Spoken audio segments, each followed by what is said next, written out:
पाकिस्तान का बयान आया और भारत में सियासी पारा हाई हो गया। आर्टिकल 370 पर पाकिस्तान के वजीर दिफा ने बयान दिया और मुल्क में कांग्रेस और एनसी को घेर लिया। यानी जम्मू कश्मीर में इलेक्शन में आखिरकार पाकिस्तान की एंट्री ही हो गई। मुल्क के इलेक्शन में पाकिस्तान का जिक्र ना छिड़े, ये हो नहीं सकता।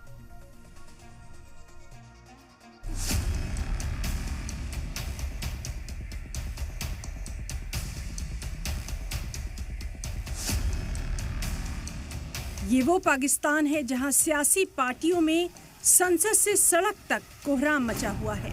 ये वो पाकिस्तान है जहां पीओके में आज़ादी की मांग दिन ब दिन बढ़ती जा रही है। बलूचिस्तान में बवाल मचा हुआ है। पाकिस्तान से आज़ादी की मांग पर वहां आए दिन आंदोलन हो रहे हैं, जिन्हें पुलिस और फौज की ताकत से पाकिस्तान की सरकार कुचलने में लगी है। अपने मुल्क के मसलों को हल करने में पाकिस्तान की सरकार नाकाम साबित हो चुकी है, लेकिन अपने गिरेबान में झांकने की जगह पाकिस्तान ने एक बार फिर भारत के खिलाफ जहर उगला है।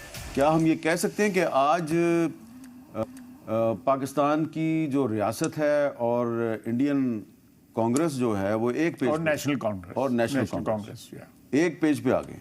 इस इशू पे बिल्कुल हमारा भी ये डिमांड है। जम्मू कश्मीर असेंबली चुनाव के बीच पाकिस्तान ने एक बार फिर आर्टिकल 370 और 35A पर बयान देकर भारत में भी सियासी जंग छेड़ दी है।